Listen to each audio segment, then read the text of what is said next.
I think children in particular are resilient. And so I hope through my work I open the door to let children know that they're, acknowledging their feelings, their experiences, and the most important thing is to believe in yourself, know that you have the inner courage. And sometimes it's untapped, and, to use that amazing superpower that you have as you grow older. We'll talk about this and much more today. Welcome to a Writer's Day podcast.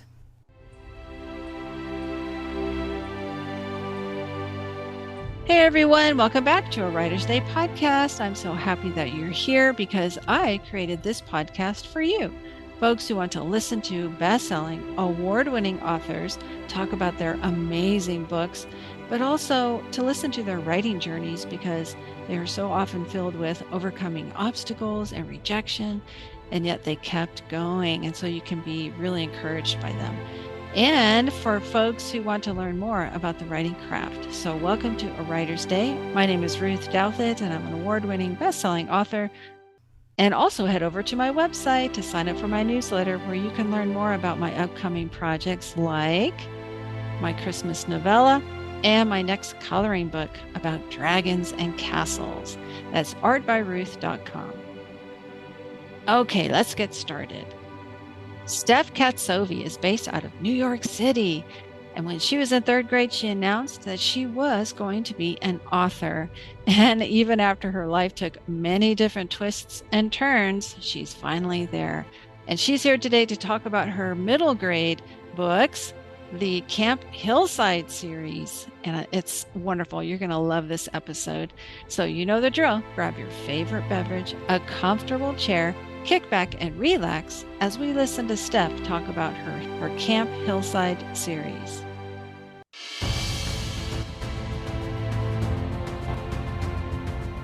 Hey everyone, welcome back. I'm so excited to have Steph Katzovi with me today to talk about her books. Welcome, Steph. Hi, Ruth. Thank you so much for having me on today. Of course. Well, why don't you tell my listeners a little bit about yourself, and then we'll talk about your books. Okay. Well, the usual response is you can go in a million different directions when you are asked to tell about yourself. But I would say I'm a writer, a mother of two boys, one in high school, one in middle school, wife of an extremely extroverted husband, and I'll say he's the polar opposite of me, so we're really good yin and yang. And I think, as we discussed, writing is part of our many hats that we wear, but I think of all the things that I do, juggling, parenting, life, etc., writing children's books is my most favorite and most area I'm most passionate about. So, I could go on a little bit more about that, or if you want, we could see where things take us with your questions. Okay. Wow. So you have an extrovert husband too. My husband, he doesn't mind staying home, but I don't know if yours is like this, but he could walk into a room with 50 strangers and leave with 50 friends. Yes. He's just social like that, right? Yes. My husband will leave with 51 friends. See? And I would still be judging the room, so I'm sizing it up. Me too. I'd be in the corner just horrified for somebody to come talk to me. Yes. I'd have to figure out who seems like someone that's nice, that I could talk to, that I might connect with. And then, I would find the courage and try and be a little bit more extroverted. Yeah, exactly. That's funny. And so you have two boys. Wonderful. Yeah. And so did you always want to be a writer when you were a child, or when did that start?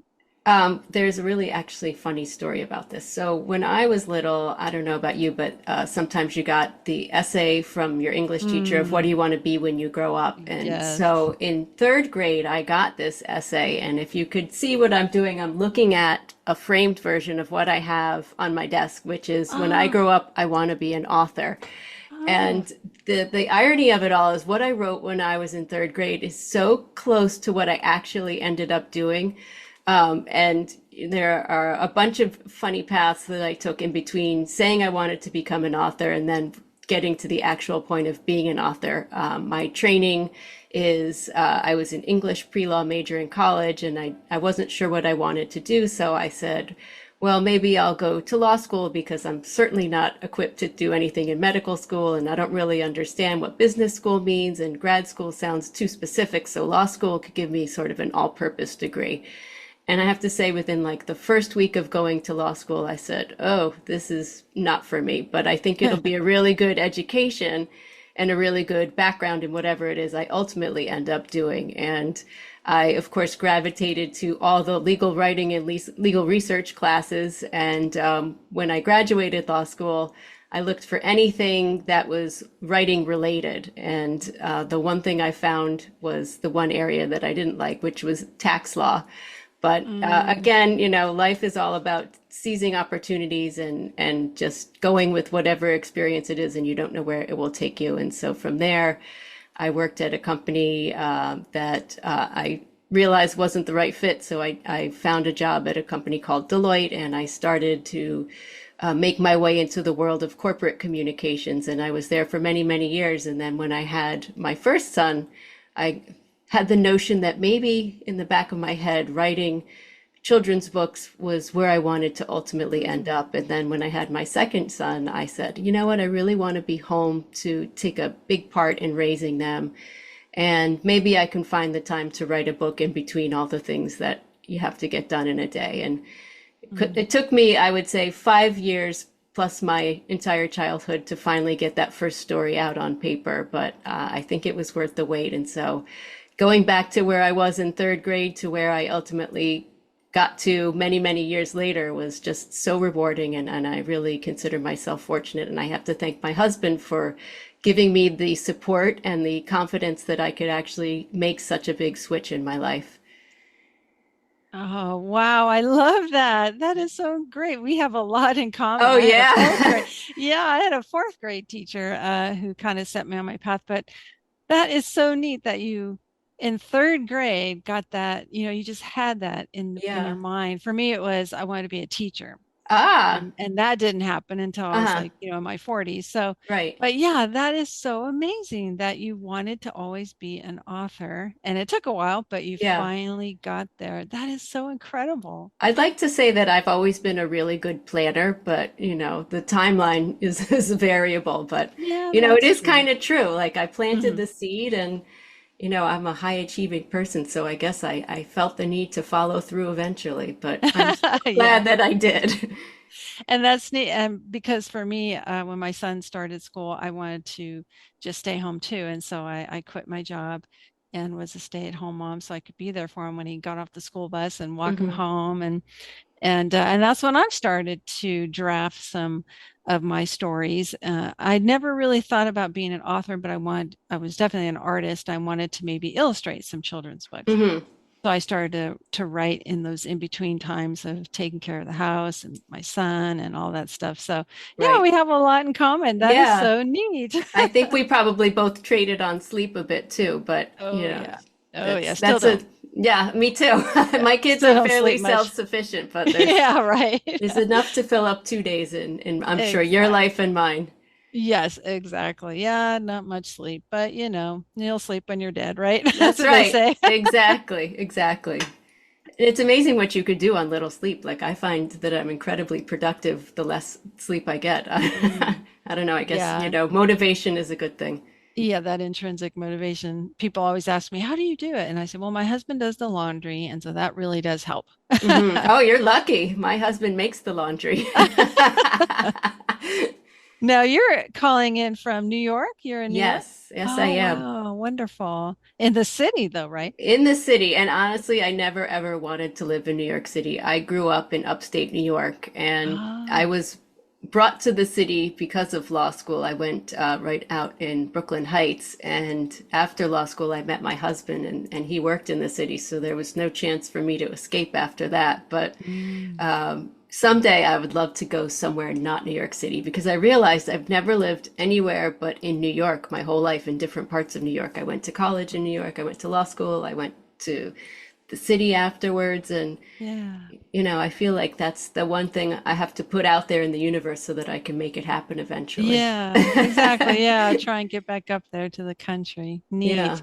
I spoke with another author who lives in the Hudson River Valley Hmm. up there, and she was telling me how the fall colors are going to start changing pretty soon. And I was just drooling because I live in the desert. So, Oh, really? Oh, I would take the hot weather any day of the week. I think that as I've gotten older, I really do not like the cold, and I dislike it more and Oh, more with every year. But I'll ooh, take the yeah. desert. I'll take the desert, and you can have my leaves.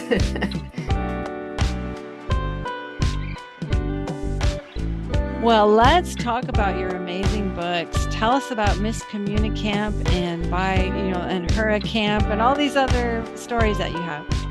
Well, this is what I would call the Camp Hillside series, and Mm. they are set in a sleepaway camp, both of the books. My first book, Horror Camp, was very loosely based on my own experience going away to sleepaway camp for the first time. But I'll be honest, my story had a very different ending than the happy ending that my book has. And it was just a really great way to sort of work through a lot of the feelings and emotions that I probably didn't process as a child, but wish I had.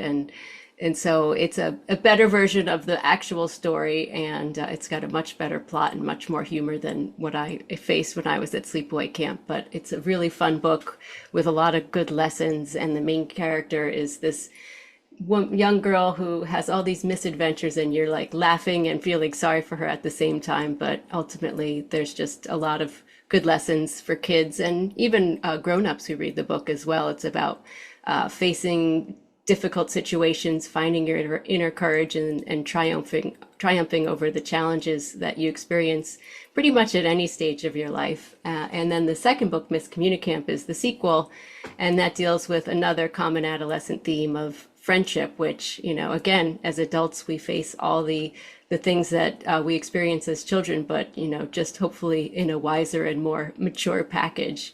And then the third book, which I just finished the first draft on, I hope to give that a name publicly soon, but it's the third and final book of the series, and it was just a really fun process to write these books. And as the character evolves, I try and think about, what would she be doing at this age versus an earlier age. And I'm really grateful that I have two boys that are sort of in the demographic that I can check, is this accurate? Is this something that kids at this age would do? And thankfully, they give me a lot of material to work with. Yeah. Well, so your main character, Noodle, that's a Hmm. cute little name, Yeah. was 10 in the first book. And how old were you when you went away to sleepaway camp for the I first think time? I was about the same age. So Okay. my birthday's in August, and so I must have gone to sleepaway camp right before I turned 11. So 10 and three Okay. quarters sounds about accurate. And then Yeah. in the second book, she's a year older, and then in the third book, another year older from that. So yeah, I'm not good at Neat. math, so I keep it simple. Now, I never went to a sleepaway camp, so it would be fun to read about this and what they experienced. I just went to like a church camp in high Hmm. school, and that was it, but never did sleepaway camp. So here, though, Noodle experiences some disasters. How did you come up with the various disasters that you wanted her to face? Well, I was thinking about what would be interesting to a kid. And then I spoke to a lot of people as I was beginning to write the book. And it turns out a lot of people had experiences going away from home for the first time. And some of them were great and some of them not so great. And so I took a bunch of stories from my friends and just really kind of dug into my imagination of what would be a fun story for a child. And as a college student, I worked at a radio station, and so I thought that might be a fun element to inject as part of the character, Mm. reflecting different aspects of my own personality. So, I just sort of started with the kernel of going away to sleepaway camp for the first time, and just having fun with where the plot went. A lot of the things that happened in the book happened to actual people that I know, but the main story about her being homesick and overcoming the challenges and embracing the camp experience are really at the root of what happened with me. And my ending, as I mentioned earlier, was that I didn't love camp. I never loved camp, and I never went back to sleepaway camp. But I wish that I had, if I could sort of live life over again with the wisdom that I have acquired now that I'm a Mm. bit older. And if I could do it all again, I think it would have been a different experience. Just, not having the courage and not feeling confident that I could manage to make friends, from scratch. And, growing up where I did, everybody sort of knew each other. So it wasn't hard to be friends with people because you've known them since you were babies. And in this situation, Noodle, the main character, doesn't know anybody. And so that's the first challenge that she has to react and respond to. And it doesn't turn out well initially, but in the end, she has some great, great friends. Oh, I love that. Yeah, because I was so shy, I would probably have been the kid who's in the bed in the sleeping bag refusing to come out because I was so scared. Yeah, that was me. All right. And I had so Yeah. many friends at that age who were so gregarious and Hmm. outgoing. And there's always those kids at camp that run around and are friends and having a blast. Right. And you see it in the movies, where there's always those kids who are having a wonderful time. Yeah. But I would be the awkward kid trying to find my way. Right. And then for me, I was very similar, but when I came home from camp and I reflected on the experience, I said like, gosh, I wish that I had, sort of turned on my alter ego, the extrovert Steph, and I wish that I had shown more of that side of me rather than finding it on like the last 2 days of camp and then I finally Mm, was okay. So that was, I think, a really pivotal time in my childhood, and it's impacted me ever since. So now, like we talked about it earlier, like our husbands could go into a room and make friends instantly. Now, instead of me going into a room and, waiting for someone to approach me, because of this experience that I had at camp, I now kind of force myself to be semi-extroverted, although it takes me a little while, kind of like a tea kettle. It takes me a little while to warm up, but once I'm warm, watch out. yeah, I completely agree. I'm like that too. I've been forcing myself more Hmm. lately to walk across the room and talk to a total stranger. It's hard though. I mean, I It think you and I are is. similar because we both were probably very high achievers, perfectionists, and the thought of rejection or somebody, not liking us or not wanting to talk to us, at Mhm. least for me, and I'm positive that that's not the case, but there's something like that alter ego in your head saying, "Oh, you should stay where you are." But Yes. It's so true. For me, I was able to rely heavily on my artistic ability as a kid. I would just sit in the corner and then just start drawing. hmm. And then kids would come around and say, "Wow, did you draw that? Can you draw me something?" And then I'd have friends. Uh-huh. But as you get older, you can't really do that. You have to talk to people. So uh, Right. going to writers' conferences helped. I remember the first one I went to, there was, over 600 people in one room. And Hmm. I was having like a panic attack Yeah, that and sounds just very raced. overwhelming. Yeah, right. I raced out of the room, went up to my hotel room and just ate dinner in there by myself. And I Hmm. called my husband and he was like, "Ruth, seriously?" I Hmm. said, "I know, I just can't do it." I So the know. next year I got a group of friends from my writing group here. And I said, "You know what? Here's what we're going to do.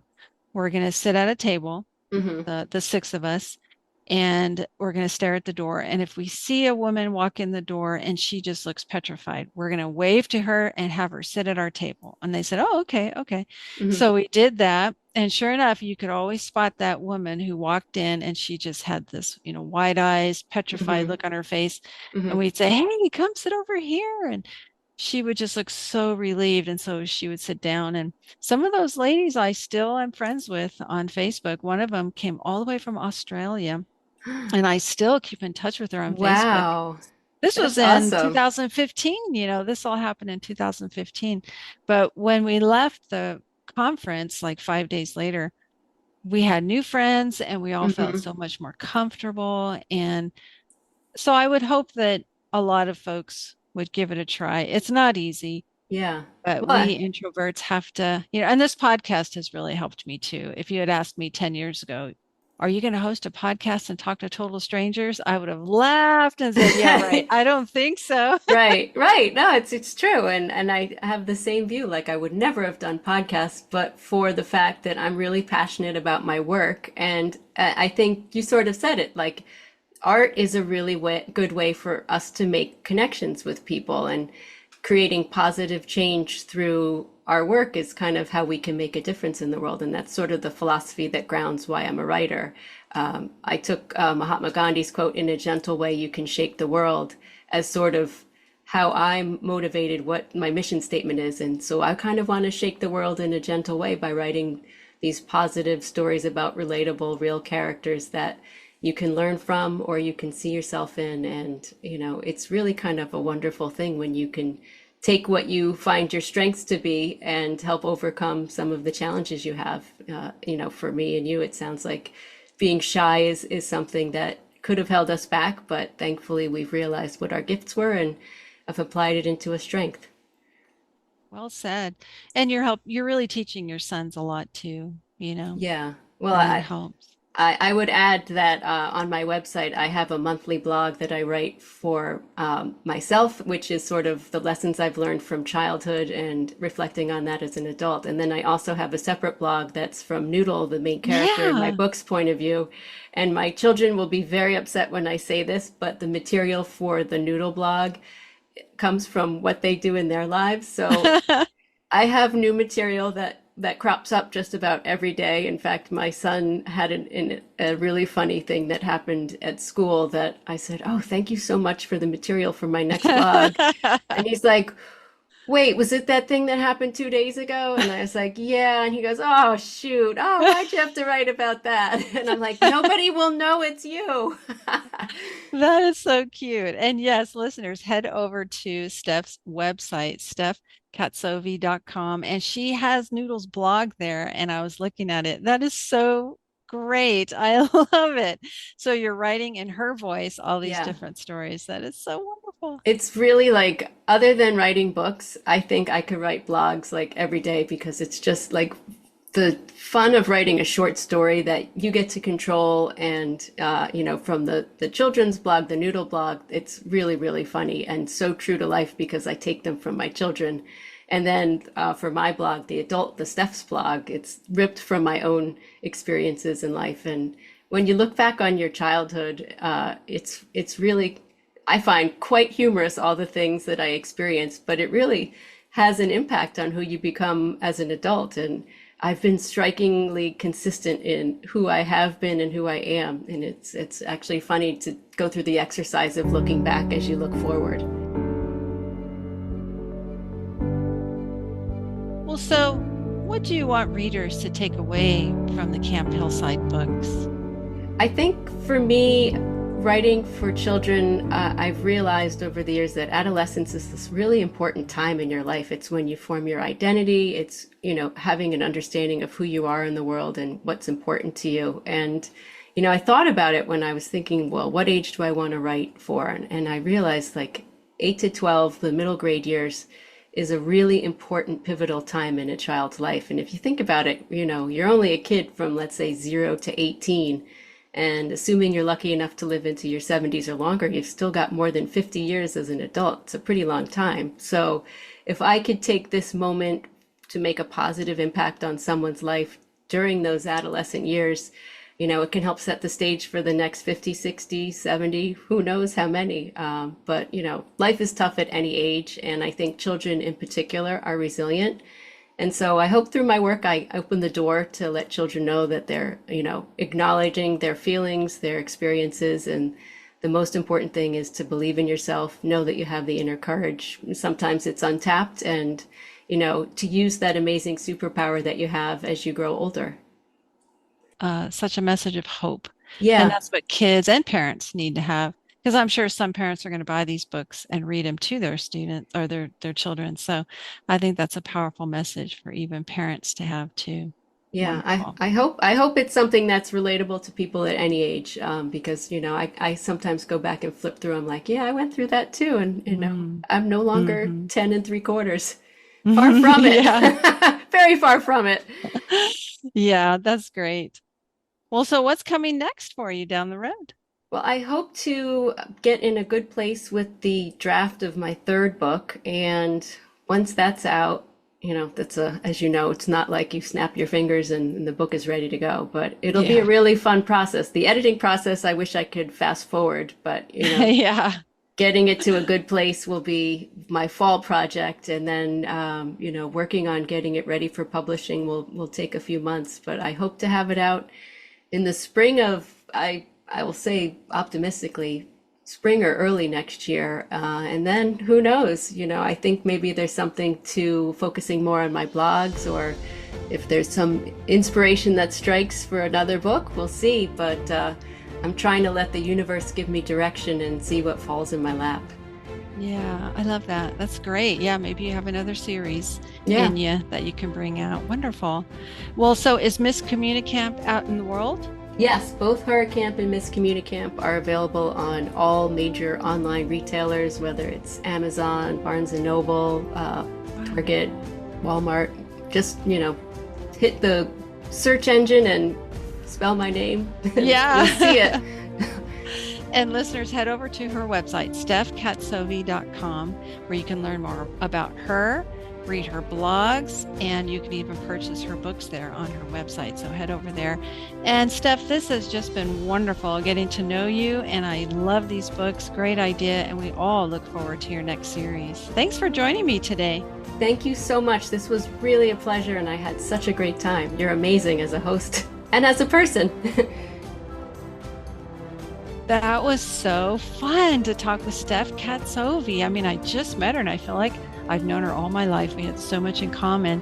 So be sure and head over to StephKatzovi.com, and I will put the link in the podcast episode description where you can purchase her books and learn more about her. And read Noodle's blog. That's right. She blogs as one of her characters, her main character from the Camp Hillside series. I don't know about you, but I didn't go to sleepaway camp. But if you did, you'll probably connect well with this series. For me, sleepaway camp seemed like such a blast, but as an introvert, it also felt like having my fingernails pulled off one at a time. So I really look forward to reading this series about Noodle. And I hope that you've been encouraged by Steph's story of how she, even as a mom and raising her sons, found time to write. And that's what it's about. If you have a passion for writing and a passion for your story, you need to write it down. So keep going, okay? Books can be life-changing. And thanks so much for listening. Until next time, God bless.